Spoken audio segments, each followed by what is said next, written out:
Eu sou fisiatra, sou coordenadora médica do Serviço de Reabilitação do Instituto do Câncer do Estado de São Paulo, do Hospital das Clínicas, da Faculdade de Medicina da USP, e sou livre docente pela faculdade, em fisiatria. E desde o ICESP inaugurou em 2008, e a gente tinha uma grande demanda de pacientes com câncer de mama na reabilitação, e a gente já tinha um programa de exercício para pacientes com câncer do Instituto. A gente sabe que o exercício físico ajuda muito aos pacientes oncológicos, tem muitos benefícios.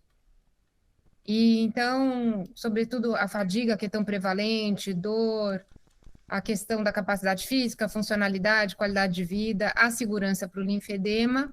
Na época que o ICESP inaugurou em 2008, ainda se tinha alguma dúvida dessa questão do linfedema naquela época, né, quanto aos cuidados, e hoje em dia a gente não tem mais. E aí, então, em 2013, estudando exercício de câncer, eu me deparei com um movimento que começou no Canadá, com o Don Mackenzie, que é um fisiologista do exercício. Ele é médico da equipe de remo canadense, ele é remador, e a esposa dele teve câncer de mama. E aí foi dito para ela, em 1990 e um pouquinho antes de 1996, que ela não podia fazer exercício com o tronco e com membros superiores. E ele estranhou isso. Será mesmo que não pode, que faz mal? Porque essa questão, até hoje, ainda tem profissionais de saúde que têm muito receio com essa questão do exercício para pacientes que foram submetidos à cirurgia oncológica de mama.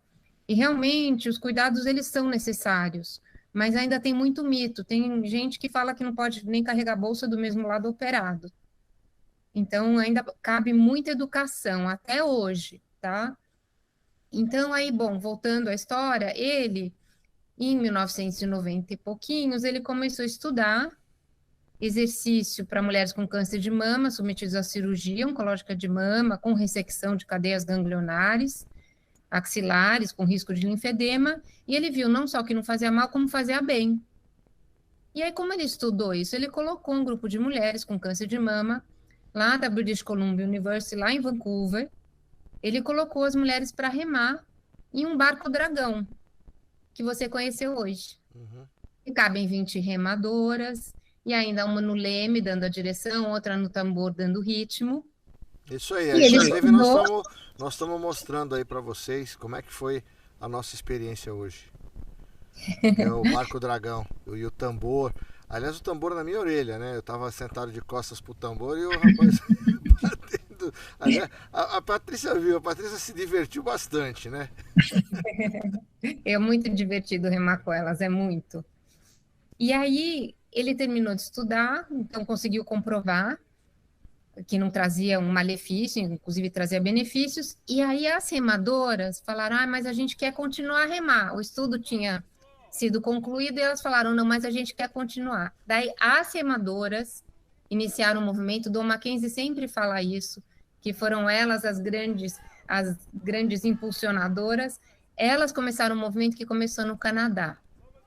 E aí formaram a primeira equipe, e o movimento cresceu mundo afora. Em 2013, quando a gente começou o Remama, o movimento estava em 12 países. O Brasil foi o 13º país a entrar, agora está em 37 países.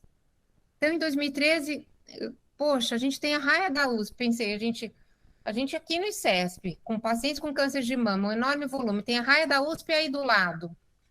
Vamos colocar o Brasil nesse movimento. E aí, eu lembro, eu liguei para o Bezerra, que era o diretor do CPUSP na época, falei com ele, e ele falou, nossa, que legal. Então, tudo fluiu, né? A professora Lina Mara, também da Faculdade de Medicina da USP, nossa, que legal, vamos comprar um remoergômetro para colocar no centro de reabilitação, que foi o primeiro remoergômetro da rede de reabilitação da faculdade.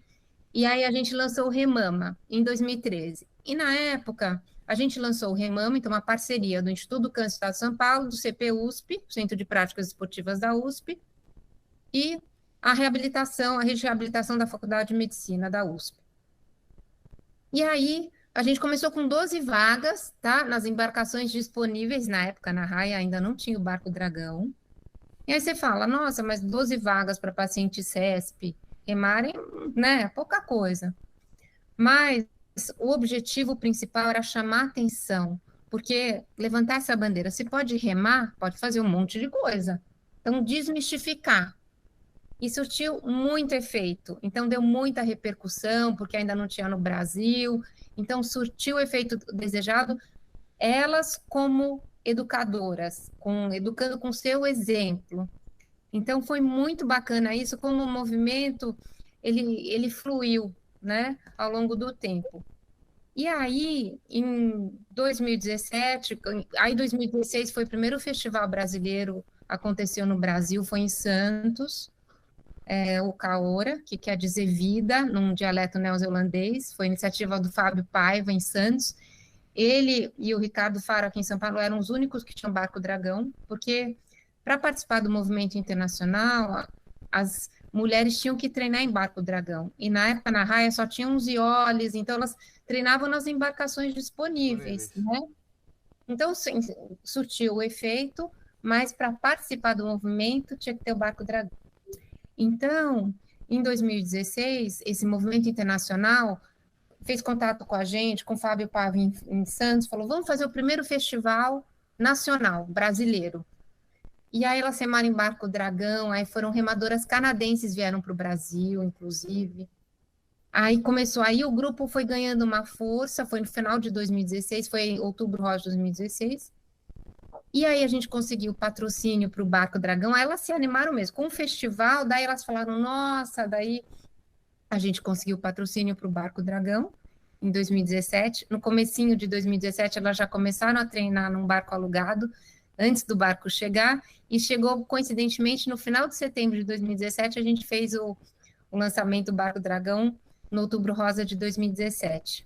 2017 também foi um ano muito importante, porque além da gente conseguir o do Barco Dragão, a gente expandiu a parceria, então o Remama envolvia 3 instituições, ICESP, CPUSP e a reabilitação da FMUSP. E aí aí a Patrícia entrou com a parceria com a Escola de Educação Física e Esporte da USP, a professora Patrícia Brum, entrou com uma frente com pós-graduandos, com programas de pesquisa, e como a gente tinha um barco Dragão daí, a gente conseguiu expandir também em 2017 para 22 vagas, para encher um barco.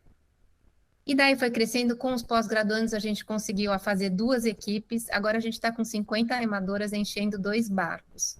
E desde 2017 a gente fez os festivais nacionais e o movimento no Brasil cresceu muito. Agora são 20 equipes no Brasil todo, e também existe uma liderança nacional, que são as remadoras rosas do Brasil. Isso que eu ia falar, remadoras rosas, né? Na verdade, tem o Remadoras Rosa do Brasil, que é o link do Insta, mas são as Remadoras Rosas do Brasil, que são 20 equipes que estão inscritas na Comissão International, essa comissão, o termo em inglês é IBCPC, a sigla, International Breast Cancer Paddlers Commission, mas é a Comissão Internacional de Remadoras Rosas, né? E essas 20 equipes que estão espalhadas no Brasil inteiro estão inscritas no movimento internacional. E agora tem festivais no Brasil todo, e então elas cumprem essa missão de serem educadoras com o seu exemplo. E, assim, além de todos os benefícios do exercício físico que a gente conhece, que são muito importantes, sobretudo para pacientes com câncer, inclusive o exercício ele diminui a recorrência do câncer de mama, né? Além de... Isso é dado importante. Aumenta a sobrevida, diminui a recorrência do câncer de mama, de próstata e de colo. Da região, o próprio movimento, a ergonomia do movimento, da remada, trabalha a musculatura, isso é da região, inclusive, que é operada. Só vi vantagens naquilo que eu vi hoje. Exatamente. Então, tem toda a questão do exercício físico, trabalhando essa região, desenvolvendo capacidade cardiopulmonar, fortalecimento,